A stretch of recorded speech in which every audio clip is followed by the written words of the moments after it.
마태복음 23장 23절.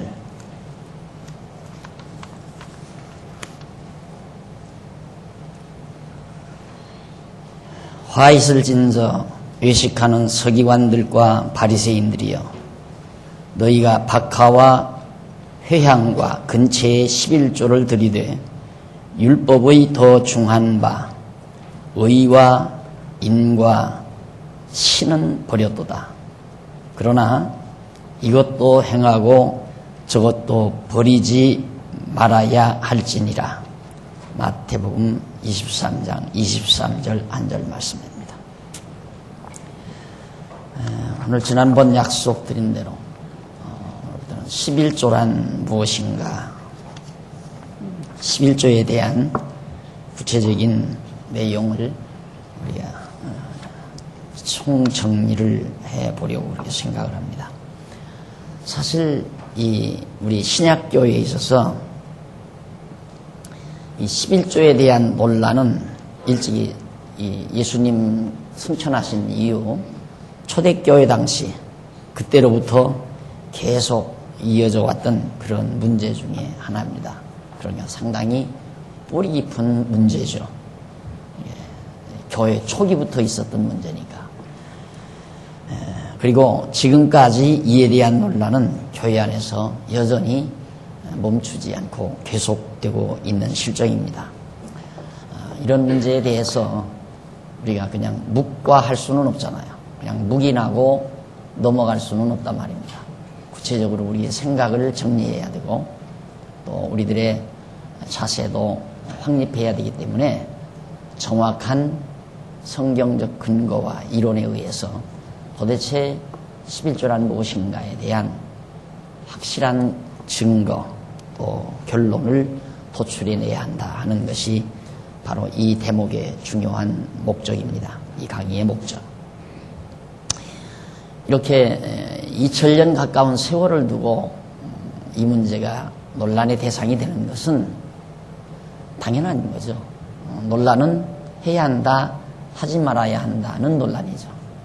해야 한다는 주장은 당연히 이제 돈이 관련된 문제니까, 금전이 관련된 문제니까 지도층에 있어서는 소위 교회를 지도해가고 운영해가는 운영자들이 주로 이제 모든 신학도 주관하고 그들이 모든 여론도 주관해가기 때문에 그들의 입장에서는 10번도 하는 것이 옳다고 말하기가 쉬운 거죠. 왜? 11조를 내야만이 돈이 들어오는 거니까 내야 된다라고 주장하는 것이 이제 대부분의 교회 지도층들의 주장이기 때문에 이것은 끊임없이 교회가 존속하는 한, 또 교회 지도자가 있는 한 역시 주류를 이루고 나올 수밖에 없어요. 11조를 해야 된다고 하는 주장은. 그러나 그런 이해관계 없이 금전에 대한, 재물에 대한 그런 이해관계가 없이 순수하게 성경을 보고 학문적으로 또 신학적으로 정리하려는 자들은 당연히 이건 당연히 폐지돼야 된다, 하지 말아야 된다 라고 주장할 수밖에 없죠. 그러면 이 주장과 이 이론은, 이 토론은, 이런 논란은 멈출 수가 없잖아요. 지도자는 여전히 존재하고, 교회 지도자는 여전히 존재하고, 그리고 이제 또 이 진리를 순수하게 추구하려는 자들도 교회 안에 존재하기 때문에 두 사람의 이 두 사람들의 이론은 멈출 수가 없죠. 멈춰진다는 게 이상하잖아요. 그래서 떼먹은 이론이 되는 겁니다. 대부분의 다른 이런 물질과 관계없는 이론들은 대부분 중간에 다 결론이 나요. 이렇게 2000년 세월 끌어오지 않는단 말입니다. 그런데 이건 이권 문제, 다시 말해서 물질에 관한 문제이기 때문에 그것은 포기할 수가 없잖아요. 포기가 안 된단 말입니다. 존재하는 한 포기가 안 돼요. 그래서 끈질기게 이에 대한 토론을 물고 늘어지는 것이 바로 교회사에 있어서, 또 교회가 걸어오는 과정에서 있을 수밖에 없다. 이런 차제에 당돌하게 우리가 구체적으로 이걸 정리해서 세상에 내놓고 또 우리가 주장할 수 있게 된 것은 정말 다행한 일이고요. 또 하지 말아야 된다는 사람들은 아주 그냥 너무 미약한, 빈약한 이론과 근거에 의해서 하지 말아야 된다. 단순히 뭐냐면 율법은 다 이루어졌으니까 11조도 율법에 속한 거니까 안 해도 된다. 이런 정도의 얘기란 말입니다. 그러니까 이제 저 해야 된다는 사람들은 뭐라고 마치고 나오느냐면 11조는 율법이 있기 전에도 있었다. 모세가 율법을 받기 이전에 11조는 벌써 아브라함이 벌써 했다. 아브라함 때에. 그런 거니까 이것은 율법과 아무 관계없이 우리 하나님을 믿는 자들이 반드시 해야만이 복을 받는 문제다. 아브라함이 11조를 바치고 복을 받았기 때문에 그건 율법과는 관계가 없다. 이러면서 이제 맞받아치고 나온다 이 말이에요. 그러니까 이런 것에 대해서 우리가 신학적으로 또 성경적으로 정확하게 정립을 안 하게 되면 또 언젠가 우리 죽은 다음에 우리 후세대에 다시 이게 또 고개 들고 나와가지고 다시 성도들의 발목을 잡는 이런 정말 번거지 같은 논리가 되살아나게 된다는 얘기죠. 그래서 이런 문제를 좀 더 성경적으로 이론적으로 정확하게 정립하는 것이 매우 중요하다. 그래서 대부분 많은 사람들은 구약이나 신약에서 모두가 11조를 하라고 명하고 있기 때문에 당연히 해야 한다는 그런 긍정론, 반드시 해야 된다. 신약 성경에도 하라고 그랬고 구약에서도 하라고 그랬으니까 이것은 율법과 관계없이 해야 된다. 그게 바로 아까 읽어드린 마태복음 23장 23절에 나오는 얘기예요. 화 있을 진저 의식하는 서기관들과 바리새인들이요. 이 예수님이 하시는 말씀이거든요. 너희가 박하와 회향과 근체의 11조를 드리되 율법에 더 중한 바 의와 인과 신은 너희들이 버렸다. 예수님이 이건 책망하는 거예요. 그러나 이것도 행하고 저것도 버리지 말아야 할지니라. 예수님께서 이것도 행하고 저것도 행하라고 그랬다. 그러니까 이것은 뭐냐? 의와 인과 신도 버리지 말아야 되고 또 근체와 회향과 박하의 11조, 물질의 11조도 드려야 된다. 이렇게 예수님이 가르쳤다 이거예요. 이건 아마 교회를 좀 다니신 분들은 이 마태복음 23장 23절을 귀가 닳도록 들으셨을 거예요. 이것만 가지고 물고 늘어지니까 계속 봐라. 예수님이 이것도 하고 저것도 하라고 하지 않았느냐. 그러니까 반드시 우리 성도들은 11조를 해야 하나님께로부터 복을 받는다라는 주장을 굽히지 않고 지금도 계속 하잖아요. 지금도. 그런데 다행스러운 것은 그래도 바른 신앙을 추구한다는 신학에서 이걸 철저히 거부하고 나와요. 소위 개혁신학이라는 게 있어요. 개혁신학. 수원에다 세워놨는데 그 신학이 어떻게 해서 세워졌느냐면 제가 다니던 총신에서 주류를 이루고 있었던 교수들이 있었어요. 예. 제가 다 배웠죠. 그분들에게서 배웠는데 소위 이제 박윤선 박사를 필두로 해서 뭐 이제 거기 많은 이제 교수들이 신복윤 교수라든가 기타 이제 여러 교수들이 이제 김명현 교수라든가 이런 분들이 제 학교 다닐 때 이제 교수로 있었는데 이 교회가 우리 합동측 교단이 또 완전히 이제 이게 동서로 갈라졌어요. 분파가 이루어져 가지고 그래서 이북에서 내려온 목사님들하고 호남 출신 목사님들하고 이렇게 완전히 어디서 따돌림 받느냐면 경상도 출신 목사님들에게서 따돌림 받게 돼요. 자꾸 총회에 가게 되면. 그러니까 경상도 출신 목사님들이 대세가 강하니까 이북 출신이나 호남 출신 목사님들이 맥을 못 쳐요. 모든 면에서. 그래가지고 이제 주류 비주류가 그렇게 생긴 거란 말입니다. 그래서 경상도와 이 전라도 출신 목사와 소위 이제 이북에서 온 목사님들은 경상도를 경계하고 경상도 출신 목사님들을 견지하는 데서 하나가 된 거예요. 그렇게 해서 이제 비주류가 된 거예요. 그리고 이제 경상도가 주로 그때 박정희 대통령이 이제 대통령 자리에 있으니까 그때 이제 자꾸 지역 갈등이 정치 세계 속에서 놀아나다 보니까 이제 교회 안에까지 그게 굴러 들어와가지고 괴단을 치는데 그래가지고 이제 교단이 갈라져 버렸어요. 그래서 주류 측 교단이 합동측이고 이제 비주류 측 교단이 이제 바로 보수합동, 뭐 개혁 합동 뭐 이런 식으로 해서 다 갈라 나온 거예요. 그때 이제 누가 쫓겨나냐면 그 학교에서 교편을 잡고 있었던 교수들이 거의 다 쫓겨나 버렸어요. 그러니까 자기네들의 편을 들지 않는 교수들은 다 학교에서 몰아내 버렸어요. 그러니까 그분들이 이제 박윤선 박사를 필두로 해서 나와가지고 수원에다가 신학교를 세운 거란 말이다. 그것이 개혁신학대학원이에요. 개혁신학교. 근데 그 교단에서 나오는 이제 교단지에 바로 이 11조에 대한 정확한 정리를, 이렇게 뭐 우리가 지금 여기서 공부하는 대로 이렇게 정확하게는 나온 건 아니지만 그거예요. 율법이 폐지됐으니까 율법이 폐지된 상황에서 우리가 11조를 성도들에게 강요하거나 율법적으로 강요해서는 안 된다. 이런 이론이 이제 그 교단지에 정리정 공공연하게 나온다는 거. 그러니까 비교적 바르게 해보려는 신학이죠. 바르게 어떻게든지 성경대로 바르게 하려고 하는 그런 신학의 교수들이기 때문에 그분들은 뭐 목회와는 별 관계가 없잖아요. 그러니까 그 말을 하는 거예요. 그런데 이것도 그래요.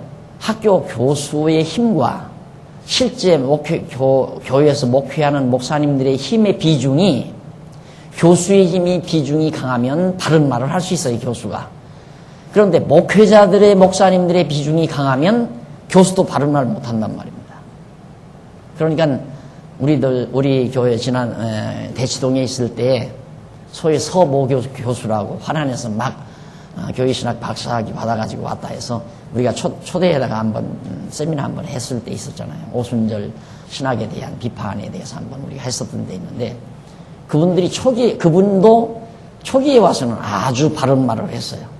뭐 목사가 뭐 이런 거냐, 손 들고 뭐 이렇게 축도를 하느냐 이런 얘기하고 11조도 율법적으로 이렇게 하는 게 아니다 이런 얘기하고, 그러니까 그 학교 다니는 학생들이 나한테 쫓아서 목사님하고 똑같이 가르치는 교수가 있다 이거예요. 그러면서 난리를 치기에 이제 그분을 모셔갔거든요. 이게 초기에는 그렇게 잘 나갔는데 나중에 이제 교단에서 목사들이 가만히 들어보니까 이거 큰일 났거든요. 학교에서 신학교에서 그렇게 가르치니까 목회를 할 수가 없잖아요.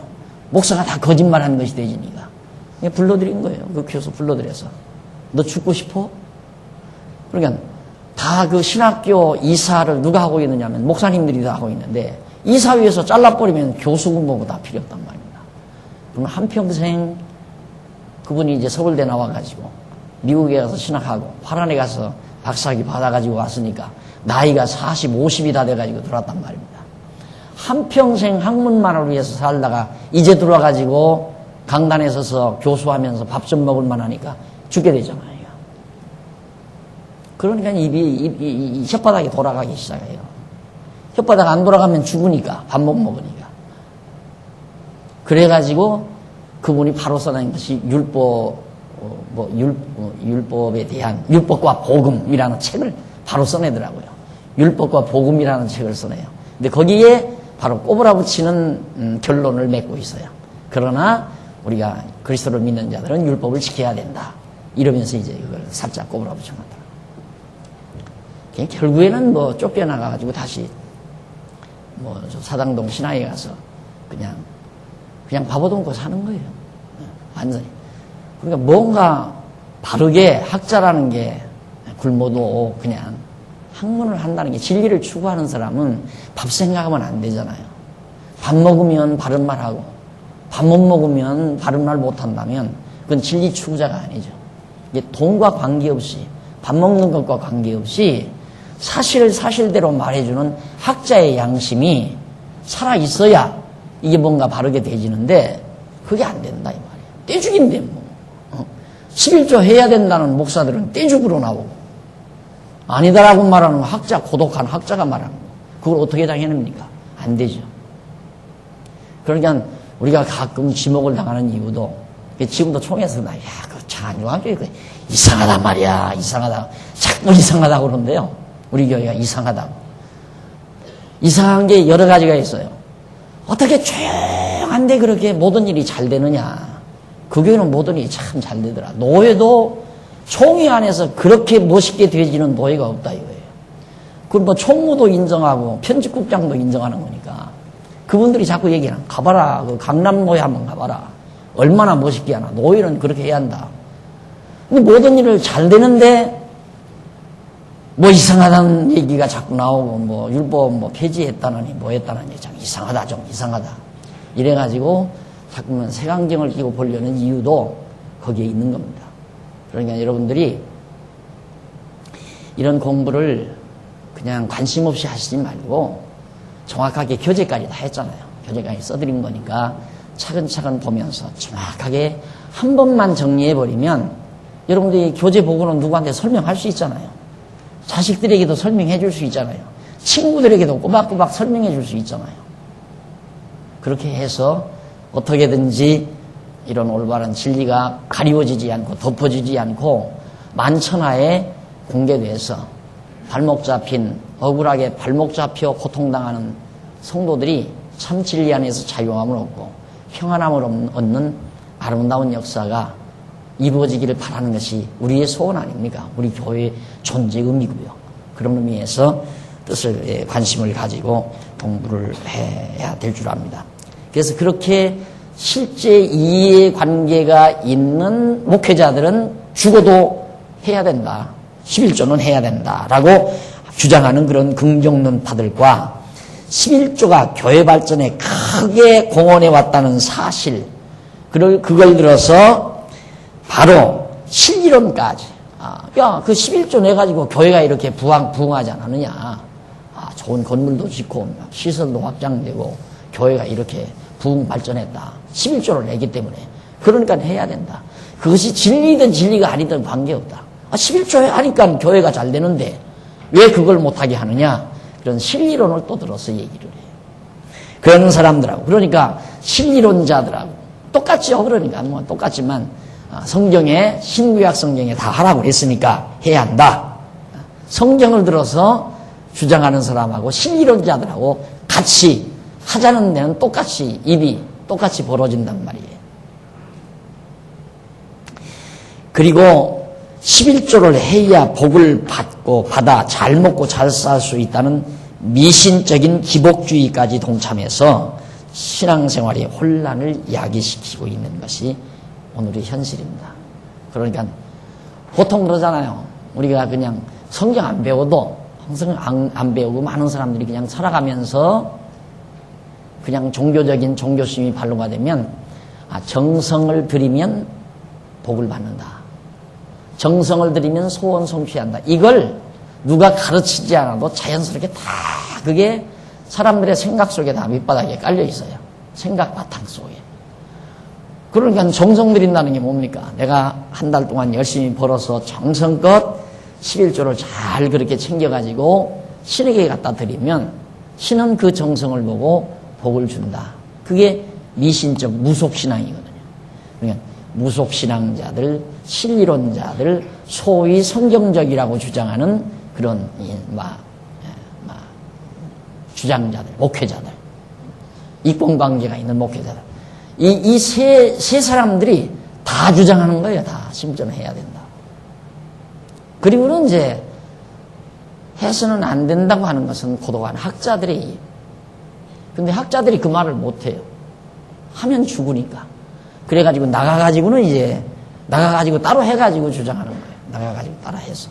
따로 신학교 세워가지고 거기서 이제 내가 하니까 날들은 이단이라고 하더니만 그 사람들이 하니까 그 사람들은 이단이라고 안 해요. 왜? 그 사람들은 크거든요. 좀 이렇게 덩치가 크단 말입니다. 근데 우리는 덩치가 적으니까 이단으로 탁 몰아붙여서 발로 그냥 문일러 버리면 없어져 버리니까 그냥 저거 이단이다. 그러고 해버리고 만단 말입니다. 근데 개혁식 신학, 개혁 교단을 향해서 이단이라고 하는 사람은 하나도 없거든요.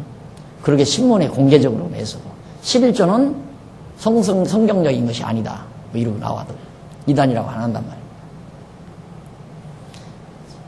우리가 참 고독하고 힘든 이유는 바로 그런 데 있습니다. 아무리 바른 말을 해도 그걸 인정을 안 하니까. 오늘 아침 어느 게 신학에서 강의하는 분하고 전화 통화를 했는데 그 신학교에서 우리 성경신학 개론 그걸 교재로 해서 가르친대요. 그래서 가르치니까 어떻습니까? 그런가. 학생들이 너무너무 좋아하면서 아무 데서도 들어볼 수 없는 내용을 공부하게 돼서 참 기쁘지만은 뭔가 강의를 들으니까 뻥 뚫리는 것 같다고 그런대요, 학생들이. 그래서 너무너무 좋다고 그런 얘기를 하더라고요. 여러분들이 이제, 성경적 기독교라는 책은 지금, 어디 대학입니까? 저쪽 대학교에서 그걸 강의하고 있다는 거 다 알고 계시잖아요. 대학교 교재로 쓰고 있다는 것도.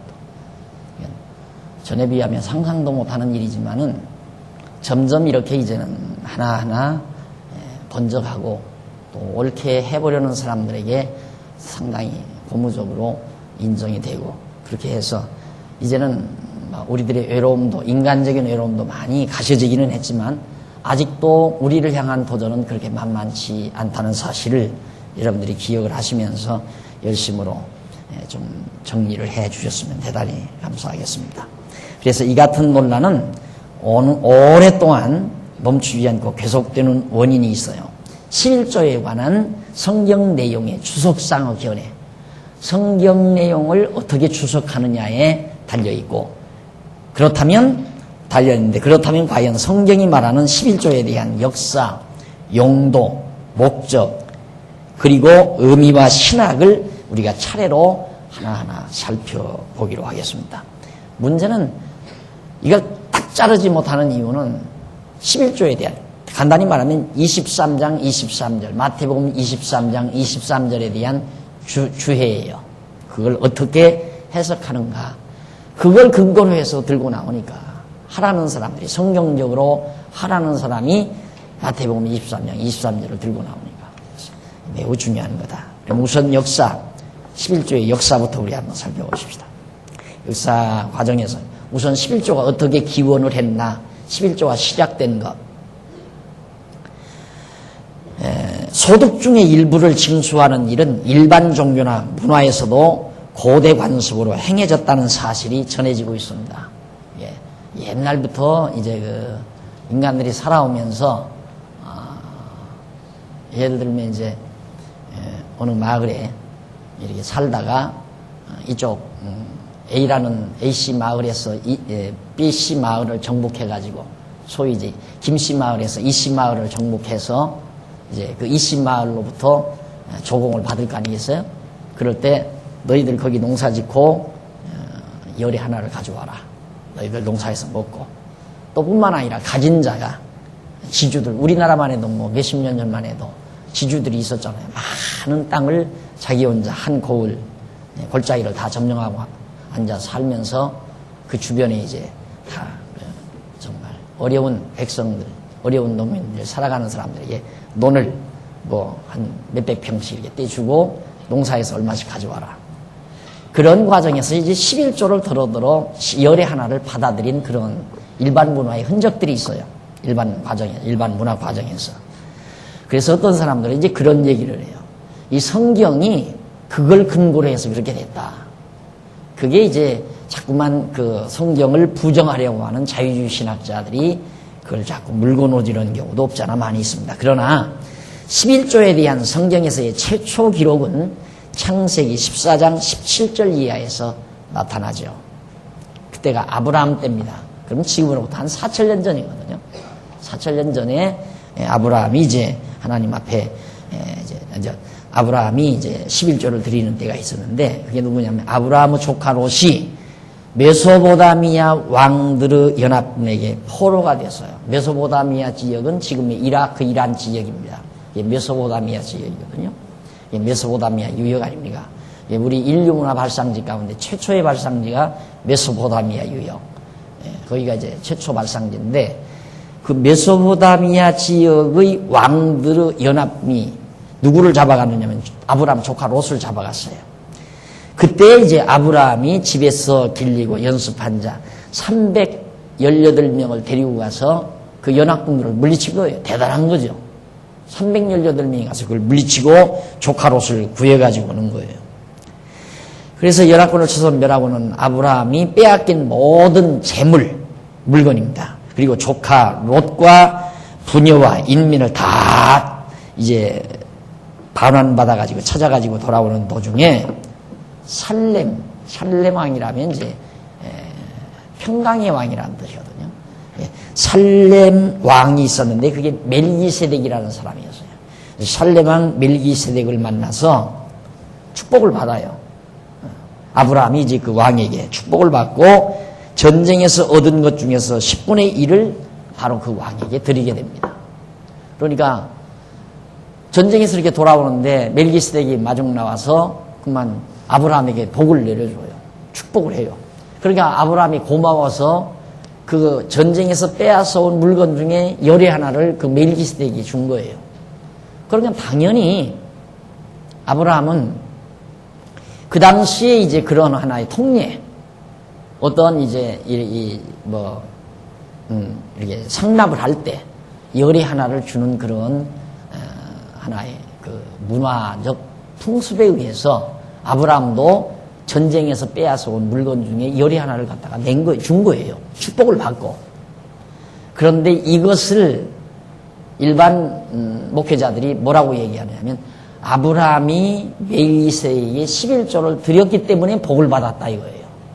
그러니까 순서가 바뀌잖아요. 그건 아닌데 아브라함이 전쟁을 승리하고 돌아오는 거예요. 이미 자기는 엄청난 복을 받은 거예요. 멜기세덱이 축복한 것과 관계없이 그냥 전쟁에 가서 승리해가지고 다 빼앗긴 거 도로 찾고 조카도 다 찾고 그 부인들도 다 되돌려받아서 이제 이렇게 데리고 오는 거란 말입니다. 오다 보니까 멜기세덱이라는 왕이 환영 나온 거죠. 쉽게 말하면 아브라함도 참 장하다 하고 아브라함에게 복을 밀어줬어요.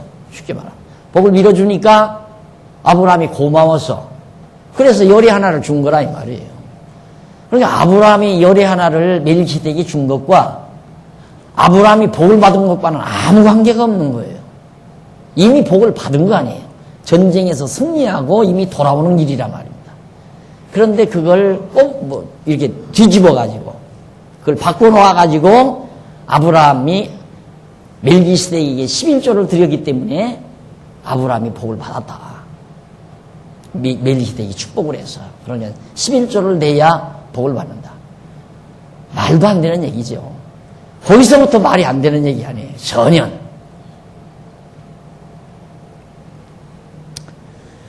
그래 이제 이것이 성경 기록에 나타나는 최초의 11조에 대한 기록입니다. 그러면 이 11조의 제도화 과정입니다. 이 11조가 어떻게 제도화되지게 됐는가.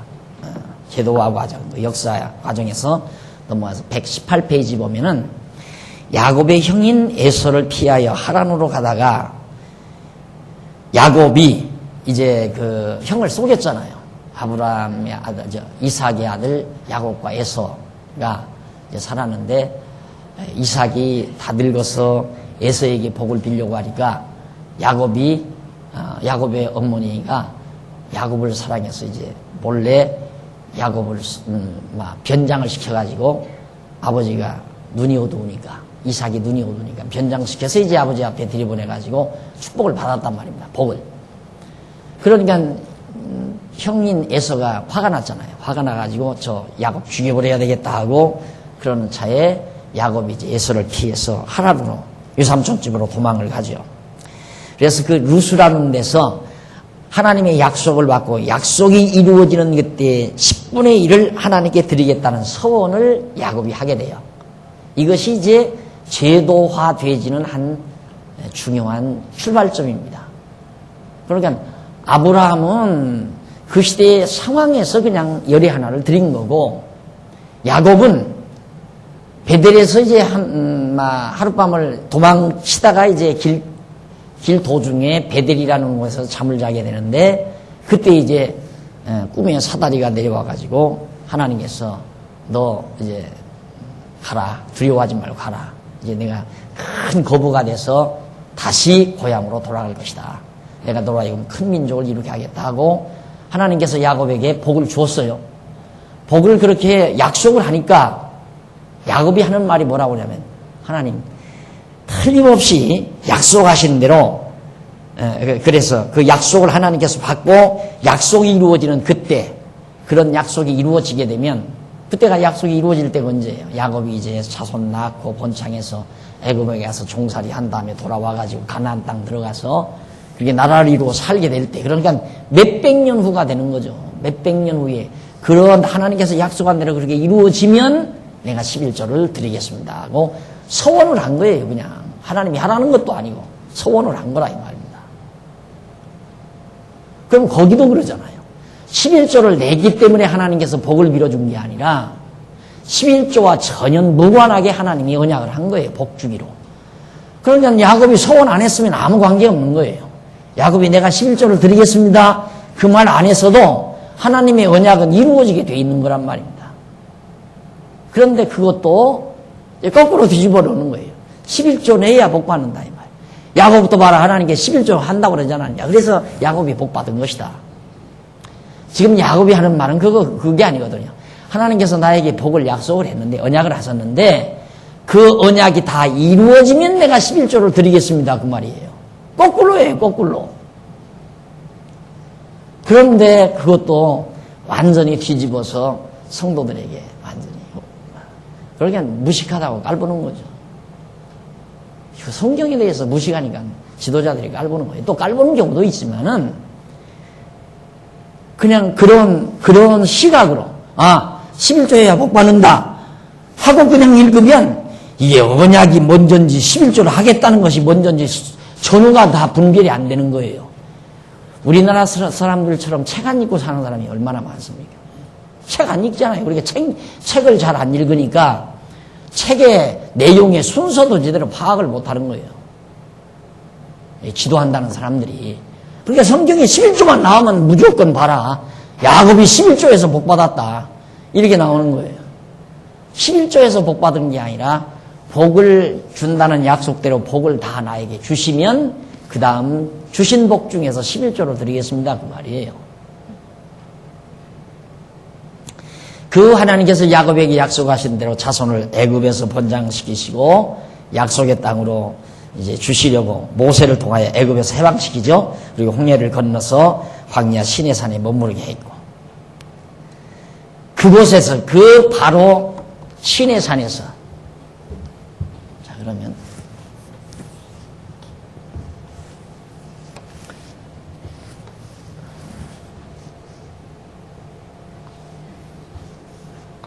여기가 시내산인데, 야곱은 지금 여기서 살 때 아직 애굽으로 가지도 않았어요.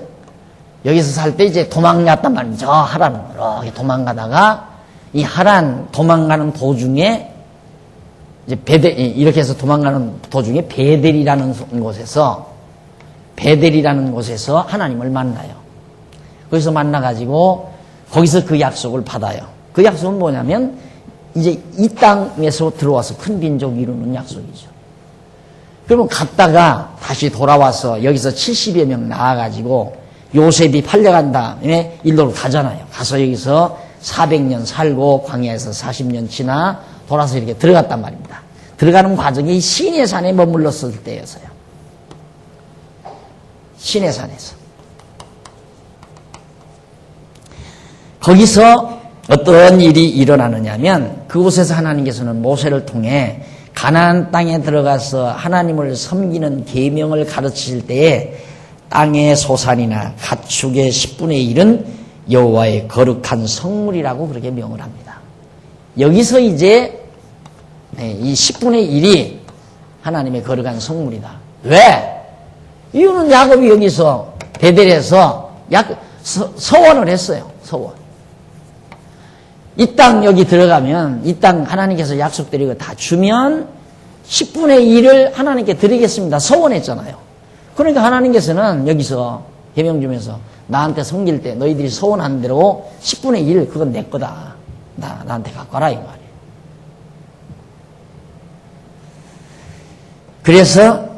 그리고 백성들이 드린 11조는 레위 자손에게 기업으로 주어서 그들이 회막에서 하는 일을 갚음으로 이스라엘 자손은 회막에 가까이 못하게 하여 대대로 영원한 규례로 삼게 된 것이다. 그래서 11조를 뭐려고 하나님은 달라고 그랬는가? 여기 들어가게 되면 여기서 이제 성전 짓고 성전에서 성전 일을 맡아 수고하는 레위 자손들을 먹이고 입히고 살려야 되잖아요. 그래서 이제 그들의 몫으로 그들의 분깃으로 주기 위해서 10분의 1은 다 내 것이니까 가져다가 성전에다가 성전 창고에서 채워놔라 이 말이에요. 전부 다. 그러기 위해서 하나님이 제도화 시킨 거예요. 신의 산에서 율법으로. 그러니까 그 구약 성경에서 말하는 11조는 바로 야곱이 서원으로부터 출발을 하는 거죠. 야곱이 서원한 것으로부터. 물론 하나님이 야곱이 서원한 것에 따라서 그런 게 아니라 하나님께서 야곱에게 그런 마음을 주어서 11조를 드리겠다는 서원을 하게 만들고 그 서원대로 하나님은 가져라고 하고 그렇게 해서 레위 자손의 몫으로 그걸 주기 위한 거란 말입니다. 그 이후에 얼마 후 모세는 백성들이 요단 동편 땅에 이르렀을 때 토지 소사는 11조를 드려 여호와의 이름을 두려고 택하신 곳에서 먹고 하나님 여호와를 배울 뿐만 아니라 매 3년 끝에 그의 소사는 11조를 다 내어 성읍에 저축하여 백성 중에 분깃이나 산업이 없는 레위인과 객과 고와 과부들로 먹어 배부르게 하라고 가르쳐 주었습니다. 자, 여기서 이제 이 제도 하나님 말씀 듣고 가다가 여기서 요단강 동편에서 모세가 마지막으로 또 부탁을 하죠. 너희들 이제 여기 들어가서 농사 지어가지고 또 짐승 길러가지고 소출을 하거들랑 11조를 다 내놔라. 그리고 성읍에 저축해두어라. 11조는 다 저축해두었다가 어떻게 백성 중에 분깃이나 산업이 없는 레위 사람, 제사장 족속이죠. 레위인하고 그 다음 객, 나그네 말입니다. 그 다음 고아, 그리고 과부들, 약한 자들이죠.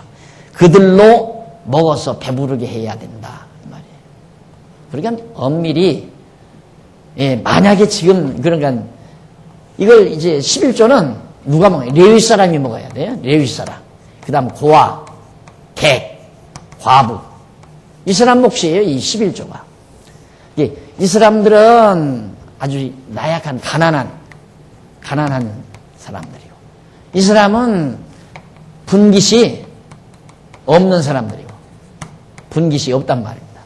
그게 가난한 거죠. 분깃이 없으니까. 유업이 없으니까. 그러니까 11조는 누구의 것인가? 분깃이 없거나 가난한 사람들의 몫이에요. 그러니까 엄밀히 지금 교회가 만약에 지금 11조가 성경적으로 유지된다고 한다면 11조 받아가지고 전부 수재의연금이나 그 다음에 이웃 돕기에 다 내놔야 돼요. 다. 그래서 자꾸만 목사님들이 내가 레위족 속이다. 목사님들은 레위족 속이다 이거예요. 제사장이니까. 그런데 내가 목사는 제사장이 아니다 이래놓으니까 얼마나 죽으려고 그러겠어요. 얼마나 화딱지가 나겠어요. 목사는 제사장이 아니다. 여러분 어딥니까? 장안동에서 이렇게 조그맣게 이 창고 같은 데서 앉아가지고 그 말 할 때 그건 아야 육신으로 말하면 칼 맞을 각오하고 사형당할 각오하고 하는 거나 똑같은 거예요. 목사 목숨 걸고 하는 거예요. 목사 목숨 걸고. 그 말을 목사는 제사장이 아니다 이 말을. 그러니까 당장 죽이려고 했잖아요. 그래서 목사 제사장이 아니다. 11조 이거 아니다. 목사 제사장이 아니니까 11조 이거 아니다 이 말이에요. 목사 제사장도 아니고. 이런 얘기 했다 해서 결국 이제 이단으로 몰아서 목사 목 잘랐고 목사 목 잘라가지고 사형 선고 내였기 때문에 상소를 했고 총회에다 상소해서 7년 동안 고독하게 싸워서 결국은 승소는 했죠. 그래서 사형 집행까지는 안 했고 사형 선고까지만 받았고 7년을 싸웠잖아요. 7년을. 그러니 이단 목사가 목회한다는 소문이 들려버리니까 교회가 안 돼요. 되지를 않아요. 그 젊은 놈들이 막 몇십 명 물러오던 놈들도 다 그냥 다 풍겨나가 버리고 그러니까 교회가 점점 비기 시작하더만. 그래도 그런 와중에도 그래도 교인들이 모여들어서 그때 한 100여 명 가까이 됐나요? 그때 이제 이 대치동으로 온 거예요. 그때 대치동으로 와가지고 대치동으로 오자마자 부쩍 한 20, 30명 늘어가지고 130명인가 오자마자 그렇게 되더라고요. 그렇게 해서 한참 이제 교회가 이제 막 그렇게 하는데 또 한 번 난리 쳤잖아요. 또 한 번. 그런 통에 그냥 다 또 핑계죠. 그게 잘 그렇게 정리가 됐으면 지금 그렇게 안 되죠. 근데 또 한 번 난리를 치는데 그만 또 막 장로 그때 7, 8명 됐는데 장로님들이 7분인가 다 나가버리고 이단이라니까. 그래서 그런 특히 이제 11조에 대한 것 때문에 이 장로님들이 우리 교회에 있었던 장로님들이 들고 나온 게 이제 11조 문제였어요. 그때 이제 뭐 어디 뭐 공원부지인가 뭐 몇백 평 사놨는데 그걸 딱 살 때 500평인가 된다고 샀는데 사자니까 교회에서 뭐 돈도 없는데 되게 많이 사느냐. 땅이 좀 쌌던가 봐요. 그 사람들 보기에. 그러니까 교회는 돈 없으니까 250평만 사고 우리도 장로님들이 돈 내서 자기네들이 합자해서 250평을 사더라고요. 그래서 500평을 다 산 거예요. 그래 놓고는 이제 교회는 어떻게 지느냐. 저 박 목사들이고는 교회 못 지켰다 이거죠. 돈이 나와야 교회를 짓지, 예배당을 짓지. 그러니까 11조를 걷어야 되는데 저 목사가 11조 내라고 안 하니까 도대체 힘들어서 못하겠다. 이래가지고 노예당 갖다 얘기하니까 노예에서 그만 날 쫓아내고 완전히 죽여버리려고 교회를 수라장 만들어버렸잖아요. 이놈의 11조 때문에 당한 고난은 보통 고난이 아니에요. 그러니 이런 강의를 하자면 옛 생각이 자꾸 나가지고 좀 흥분을 자주 하게 되는데 정말 여러분 똑똑히 배우셔야 한다. 이런 말 아무나 안 해줘요. 누가 해줍니까? 예. 우리 노예에 들어오는 사람도 그래야 문제가 되거든요. 거기서 11조를 그냥 해요. 왜 그렇게 하냐니까 뭐라고 그러냐면 아무 말도 안 해도 그냥 한다 이거예요. 하라고 안 했는데도 한다 이거예요. 안 가리키니까 하지. 한쪽에서는 그렇게 들고 왜 안 가리키니까 그거 할 거 아니냐. 왜 안 가리키느냐. 그리고 부스럼 낼 거 뭐 있느냐. 잘 하는데. 그거 한다는 게 보통 문제가 아니잖아요. 생각해보세요. 지금 교인 몇 명 안 되는데 목사가 거기다 먹고 지금 목회를 하는데 11조가 그래도 뭐 몇십만 원씩 내모니까 그래도 밥이라도 먹을 수 있잖아요. 근데 이걸 가르쳤다 하면 저분도 안 낼 거다. 이거 얼마나 불안해요. 말 못하는 거예요. 그러니까 아야 밥 생각 안 해야 이런 말을 하지 밥 생각하면 못한다니까. 저는 장안동에서부터 했잖아요. 장안동에서 밥 못 먹을 때도 밥 먹고 안 먹고가 중요한 게 아니었어요. 그때는 어떻게든지 이거 바른 걸 말하고 싶어서 했던 거죠. 근데 그런 것마저도 안 들어주니까 속상했지. 그렇게 밥 생각 안 하고 말하는데도 안 들어주니까 잘 듣는 사람이 없었으니까. 이게 지금 진짜 레위 제사장 아니다, 목사가. 그러면 레위 자손이 아니면 이제는 11조를 받으면 고아나 과부나 개개개 줘야죠. 불쌍한 사람들 다. 이 세상에 직업 없는 사람들, 직장 없는 사람들, 그 사람, 이 기업 없는 사람들 아니에요? 그 사람들 다 11조 받으면 나눠줘야 돼요. 그런데 거꾸로, 이건 필요 없다. 레위인 제사장이 다 이거 가져야 된다. 11조는. 그래가지고, 어느 교회가 아니에요. 어떤 교회들, 대부분의 많은, 더러더러 교회는 이 11조 연보가 있고, 뭐 월정 연보가 있고, 무슨 연보이죠. 주일 연보 다 두르잖아요. 두르면 11조는 아예 회계장부에 올리지도 않아요. 11조부터는 무조건 아야, 그건 따로 해서 회계 집사가 만져도 못 보게, 만지면 시험 드니까. 만져도 못 보게 해서 그건 전부 그냥 따로 목사가 다 관리해버려요. 그 목사는, 나는 사례 안 받는다. 여러분, 목사가 사례 안 받는다고 하는 그 교회는 틀림없이 11조를 자기 것으로 가져가는 사람이에요. 그러면 교회 연보라는 게 거의 다 11조인데, 그럼 교회는 뭘로 운영하는가? 주일 연보, 감사 연보, 이런 거 조금씩 들어오는 거 가지고 이제 교회 뭐 전기세도 내고 물세도 내고 하라 이거예요. 그래가지고 목사가 몇십억씩 이렇게 재산 축적해서 외국에다가 별장 하나씩 사놓고 다 그러면서 다 보내는 목사들 상당히 많이 있잖아요. 그게 약 올라서 그 뭐 별장 주면 그게 약이 올라서 그러는 게 아니라 속는 성도들이 불쌍하잖아요. 모르니까. 그리고 기독교가 이렇게 부패하는 것이 속상한 거. 그게 아닌 건데. 그래서 바른 교회, 올바른 성경에 입각한 바른 진리. 깨닫고 보면 너무나도 자유스럽고 편안하고 아름다운 것이 교회인데 너무 교회가 부패하고 타락되고 이것이 안쓰러운 거죠.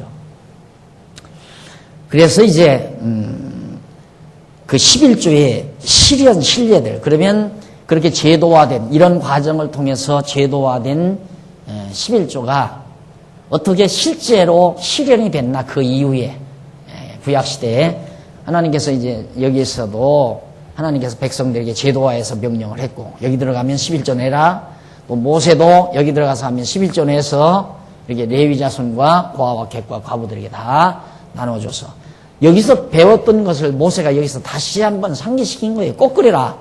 왜? 야곱의 이스라엘, 야곱이 하나님 앞에 서원한 거니까 실현을 해야지. 서원은 반드시 이행을 해야 되니까, 구약에서. 또 하나님은 그렇게 서원케 해서 하도록 만들었고, 또 하나님께서는 할 일 지금 하시는 거란 말입니다.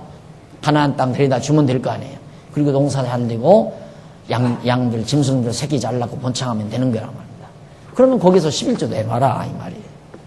그럼 이제 그 신뢰들이 나오는데, 이스라엘 백성이 가나안 땅에 들어가 왕국을 세운 후 히스기야가 왕위에 올랐을 때 종교적인 대개혁을 단행함으로 백성들이 모든 소득의 11조를 가져다가 쌓았다는 그런 예가 나옵니다.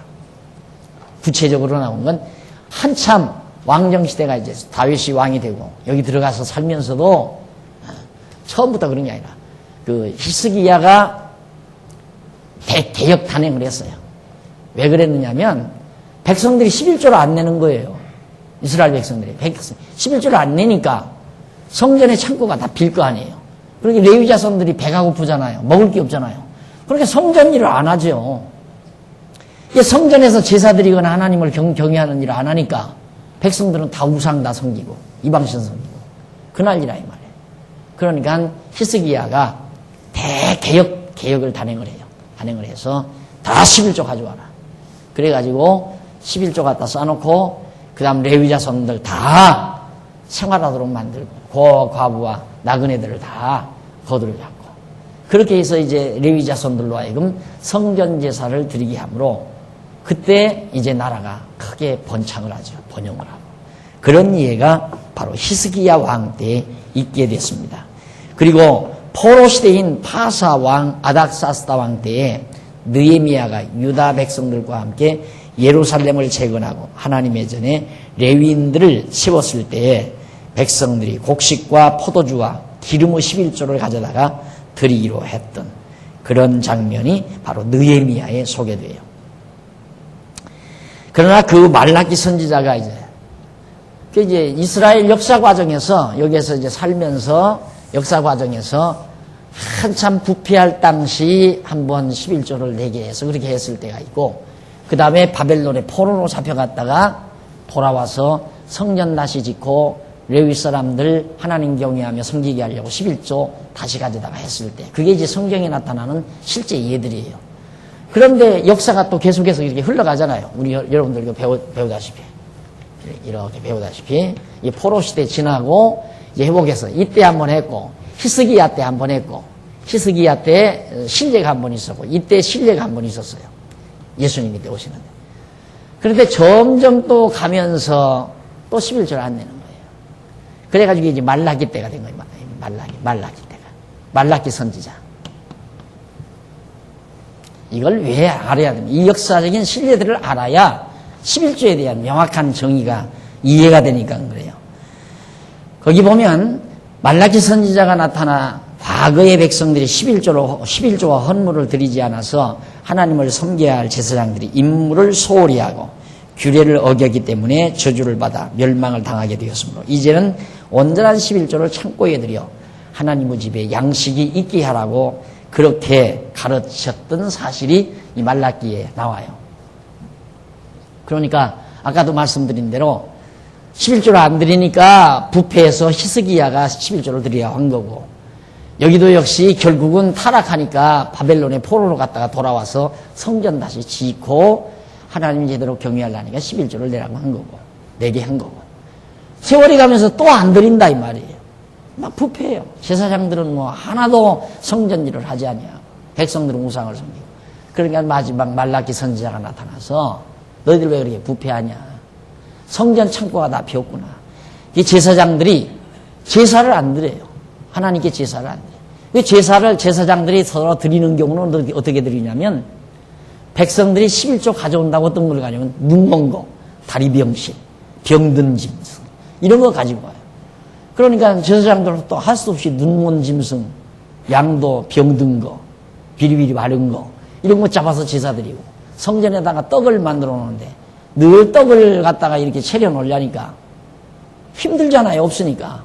그러니까 떡 한 번 만들어서 갖다 차려 놓으면 어차피 뭐 하나님이 와서 잡수는 것도 아닌데 일주일도 좋고 그냥 열흘도 좋고 한 달도 좋은 거예요. 그러니까 시퍼렇게 다 곰팡이가 서면서 그걸 그냥 성전에 놓고 말라기 선지자가 그걸 책망하는 거예요.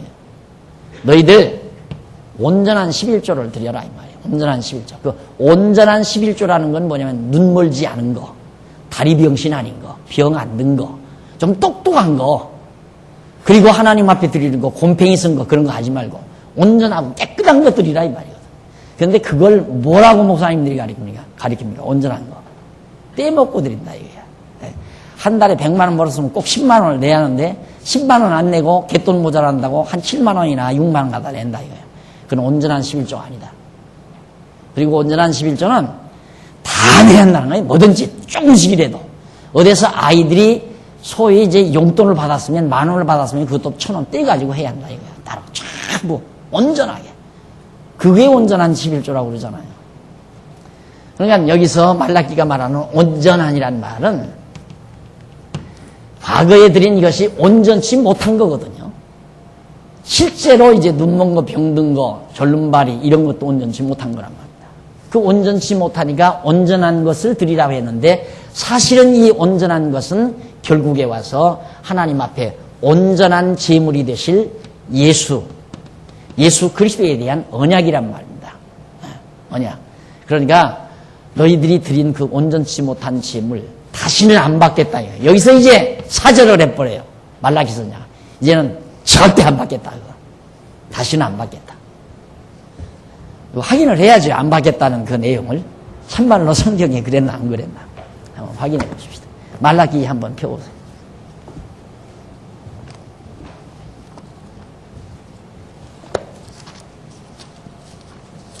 구약성경 제일 마지막 말라기서 3장 거기 보면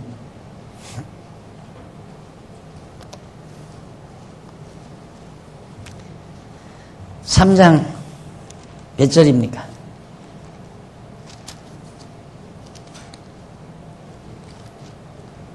몰라요? 말라기 3장 7절 만군의 여호와가 이르노라 너희 열조의 날로부터 너희가 나의 규례를 떠나 지키지 아니하였도다. 그런즉 내게로 돌아오라. 그리하면 나도 너희에게로 돌아가리라 하였더니 너희가 이르기를 우리가 어떻게 하여야 돌아가리까 하도다. 사람이 어찌 하나님의 것을 도적질하겠느냐 이거예요. 이게 말라기 선지자가 하는 얘기. 하나님과 너희들 도적질했다. 사람이 어찌 하나님의 것을 도적질하겠느냐.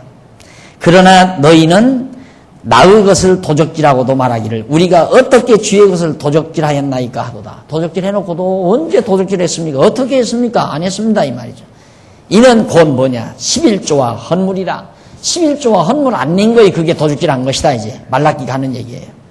너희 곧 온 나라가 나의 것을 도적질하였으므로 안 냈다 이 말이죠. 너희가 저주를 받았느니라. 11조 안 냈으니까 저주받았다. 만군의 여호와가 이르노라 너희의 온전한 11조를 창고에 들여 나의 집에 양식이 있게 하고 그것으로 나를 시험하여 내가 하늘 문을 열고 너희에게 복을 쌓을 곳이 없도록 붙지 아니하나 보라. 만군의 여호와가 이르노라 내가 너희를 위하여 황충을 금하여 너희 토지 소산을 멸하지 않게 하며 너희 밭에 포도나무의 과실로 기한전에 떨어지지 않게 하리니 너희 땅이 아름다워짐으로 열방이 너희를 복되다 하리라. 만군의 여호와의 말이니라. 여호와가 이르노라 너희가 완악한 말로 나를 대적하고도 이르기를 우리가 무슨 말로 주를 대적하리나이까 하리이다. 이는 너희가 말하기를 하나님을 섬기는 것이 헛되니 만군의 여호와 앞에 그 명령을 지키며 슬프게 행하는 것이 무엇이 유익하리요. 지금 우리는 교만한 자가 복되다 하며 악을 행하는 자가 창성하며 하나님을 시험하는 자가 화를 면한다 하노라 하미니라.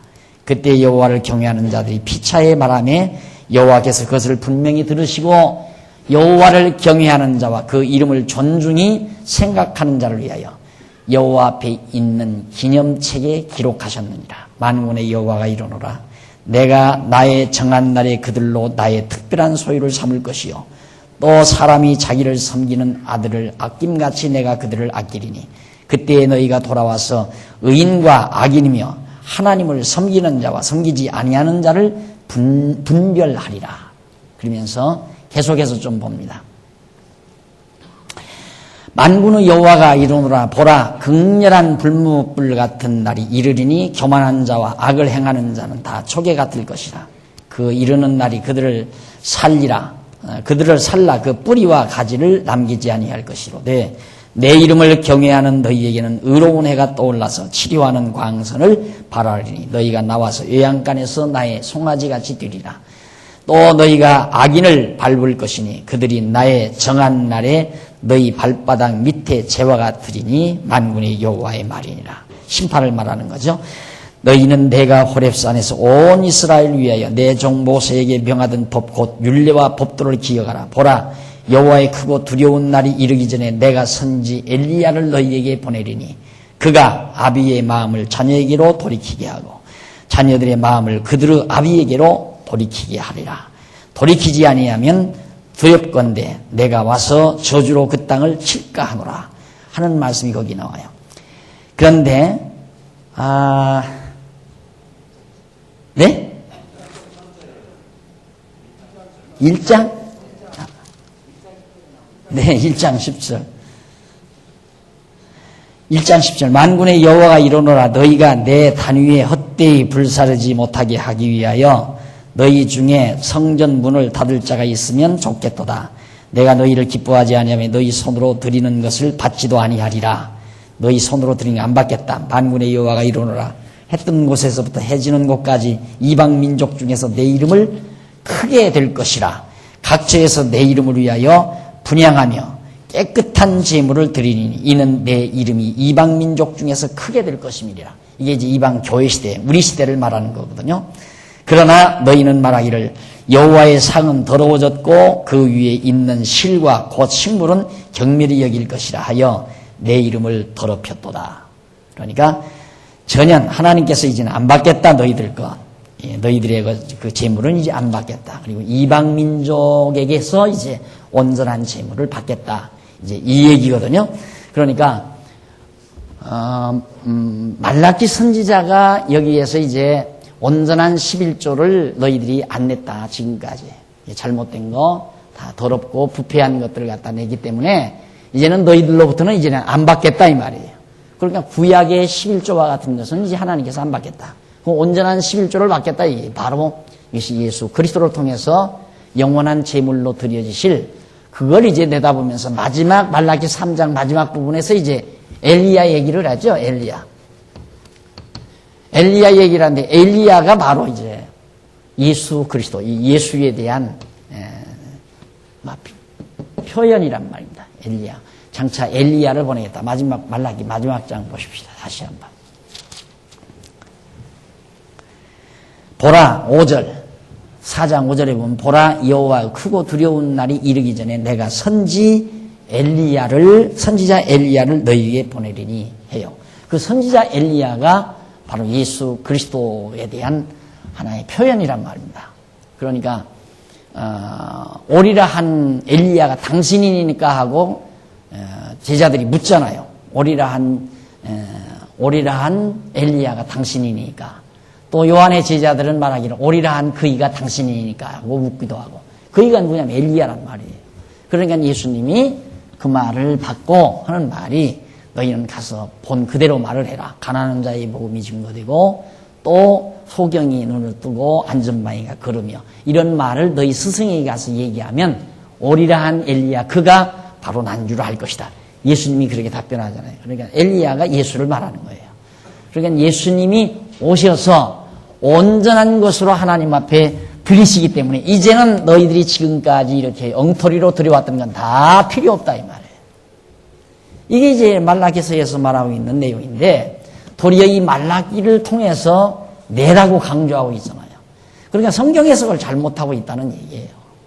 처음부터 얘기했듯이 11조는 성경 해석에 대한 잘못에서 나와지는 거다.